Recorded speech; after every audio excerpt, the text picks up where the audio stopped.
Hello everyone, you're listening to The Right Side of Gaming. Today is May 4th, which a lot of people call Star Wars Day, and in honor of that, I wanted to go over a brief history of some of the tabletop games we've had over the years.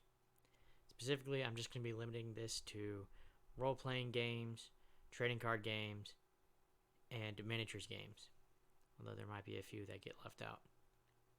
I'm just going to hit the major ones, and we would be here forever if I decided to hit all the board games, because I could not tell you how many different copies I have of Star Wars Monopoly. So let's just try to keep this manageable. So to start with, West End Games produced the Star Wars role-playing game from 1987 to 1998. It was a D6 based dice pool system that was also compatible with their miniatures game. In fact, they put out a lot of miniatures for the role-playing game originally, but then wound up using them in their miniatures game.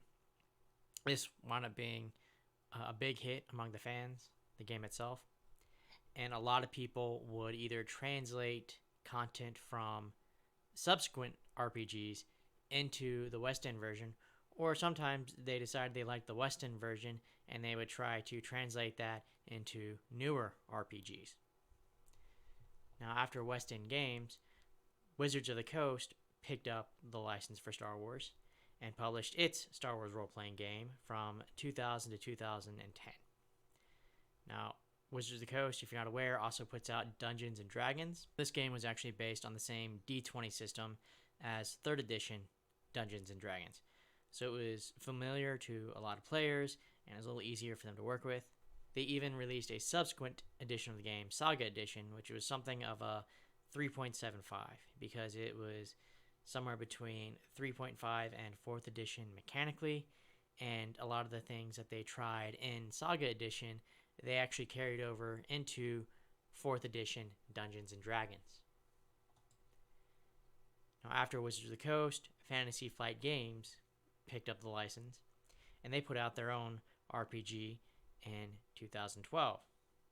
Now, they separated it into different but compatible titles, so you could pick and choose stuff from each one if you really wanted to.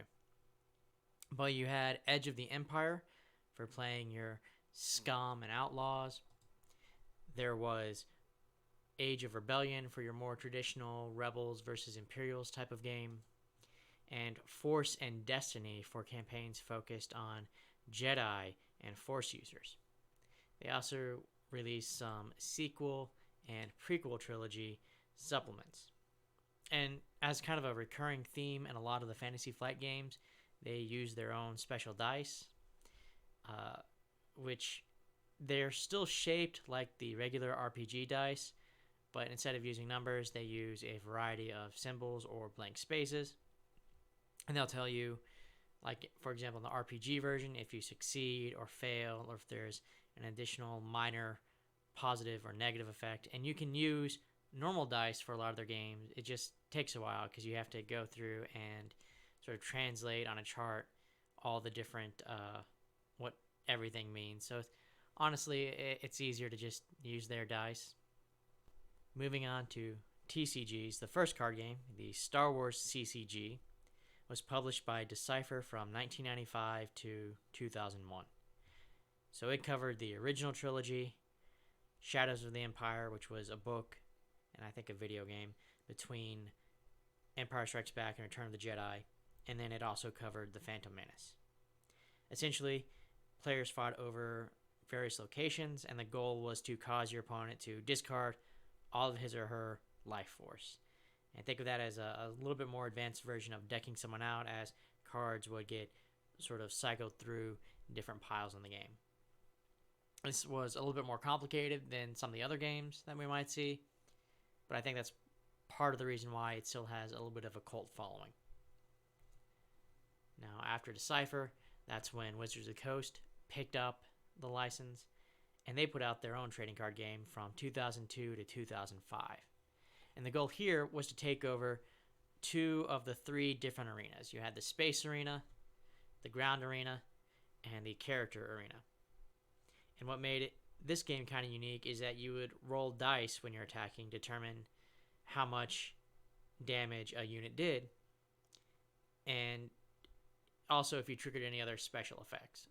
So for example, Slave 1 over here has power 5, so when you attacked, you would roll 5 dice.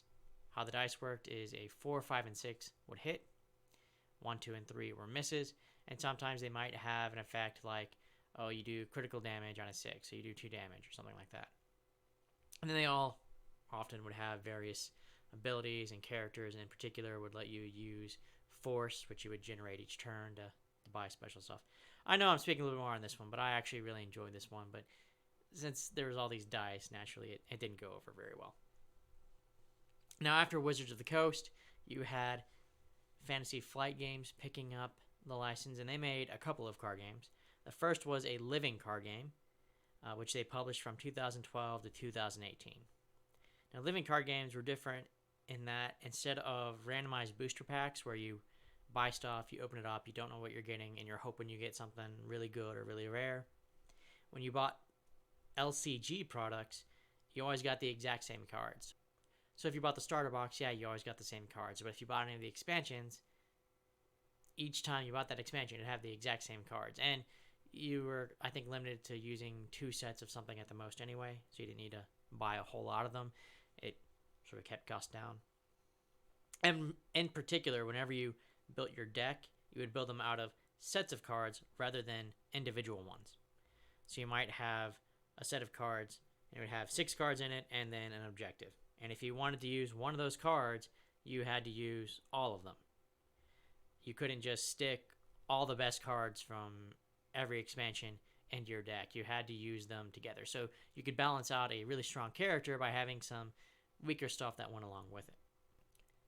Fantasy Flight Games also put out Star Wars Destiny from 2016 to 2020. And it's not really a card game. I see it talked about as a card game a lot, so I kind of wanted to include this in here. But it's really more of a dice game. So you're actually collecting the dice, and a lot of times those dice will have cards that go with them. But you'll have actual cards in your deck that instead of playing against your opponent, those cards are typically used to modify or change the dice. So the game is focused more on the actual dice themselves, even though you have a deck of cards there. Finally, moving into the miniatures games, in 1991, West End Games put out their own skirmish system with a second edition in 93 and supplements in 94 and 96. Their miniatures game, as we said before, was compatible with their role-playing game, and stats could be converted from the stats in the miniatures game over into use for the role-playing game. So it was kind of fun because you got more there, and I think there was stuff in there for creating your own stats and all sorts of things like that. I actually managed to find this one used on sale in a comic book store a while back, so I picked it up, and honestly, I really need to mess with it more. Now, Wizards of the Coast also put out their own miniatures game from 2004 to 2010, and it was a grid-based skirmish game similar to their D&D miniatures games, and as such, it was also built off of something kind of similar to a 3.5 framework. You had your grid-based board. Characters would have their hit points, their attack for, you roll d20, see if you meet their defense. You have the damage they do, and then they have their special abilities and all that stuff. I actually found out while refreshing my memory for a lot of this that Wizards of the Coast actually put out their own Starship Battles miniature game, and I have no idea how this one slipped by me, but apparently they had their own space combat minis too, and I gotta tell you, I don't know anything about that one.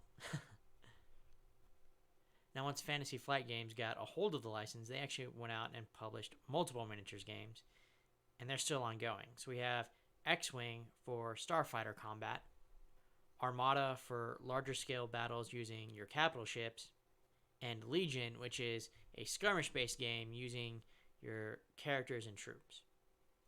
I'll also give a special shout out to Imperial Assault, which you can kind of think of as an RPG in a box. It has little character cards, kind of like RPG character sheets, but it's a tactical-based miniatures combat game, and it's got a story-based campaign mode you can play through and level up your characters, or you can play it as a skirmish game between 2 players. Now, a few years back, Fantasy Flight Games combined with Asmodee, which you might have heard of before. They put out a lot of board games and some really big name ones too. So their games have been moved around a little bit.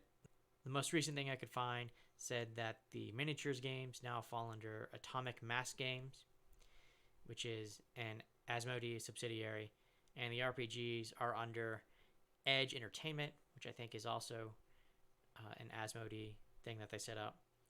And Fantasy Flight Games itself is just kind of focused on board games and trading card games.